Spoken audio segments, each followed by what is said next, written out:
नमस्कार किसान भाइयों गन्ना फसल पक कर के तैयार होने वाली है, लेकिन रोग हटने का नाम अब भी नहीं ले रहे। ये एक आश्चर्य की बात है।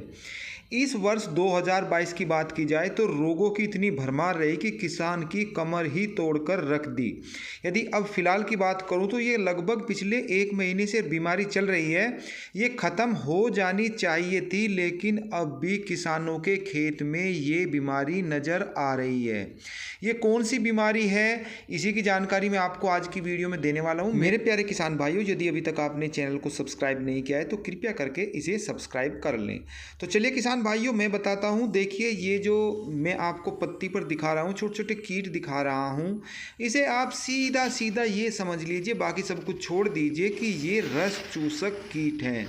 ये पत्तियों पर लगे रहते हैं और रस चूसते हैं। जो पत्तियों का रस होता है उसको चूसते हैं, जिसके कारण से जब रस इसका ख़त्म हो जाता है तो पत्तियां पीली पड़ जाती हैं। और सबसे बड़ा नुकसान ये होता है कि पौधा प्रकाश संश्लेषण की प्रक्रिया पूरी नहीं करता। जब तक वो प्रकाश संश्लेषण की प्रक्रिया पूरी नहीं करेगा, उसको भोजन नहीं बनेगा, और जब तक भोजन नहीं बनेगा पौधा स्वस्थ नहीं होगा, उसकी बढ़वार नहीं हो पाएगी। तो कहने का मतलब है, ये जो कीट मैं आपको दिखा रहा हूँ, ये पूरा का पूरा रस चूस लेते हैं, पत्ती का हरापन जाता रहता है और पौधा भोजन नहीं बना पाता। इस कारण से पौधे की बढ़वार रुक जाती है। सीधा साधा फंडा ये है। तो इसे कहते हैं कि रस चूसक कीट। आप सीधी भाषा में समझ लीजिए, वैज्ञानिक रीति को आप छोड़ दीजिए। अब इसके लिए हम जो दवाई का इस्तेमाल करेंगे वो भी हम उन्हीं दवाइयों का चूज़ करेंगे जो रस चूसक कीट को मारने में सबसे अच्छा रोल निभाती है। तो इसमें मैं सबसे पहले बताऊं, इसमें आपको लेनी है इमिडाक्लोप्रिड 500 ml प्रति एकड़ के हिसाब से।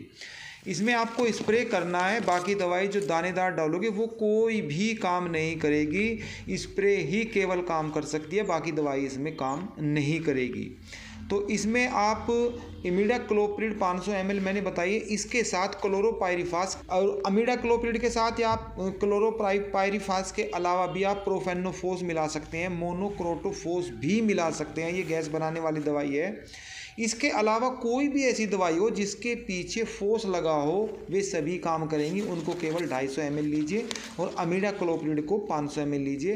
प्रति एकड़ के हिसाब से आप इसमें स्प्रे कर दीजिए। तो ये रस चूसक कीट, और इसके अलावा मैं ये बता दूं कि और भी कोई भी रस चूसक कीट होगा उसका भी खात्मा हो जाएगा, वो आपको दिखाई भी नहीं देंगे।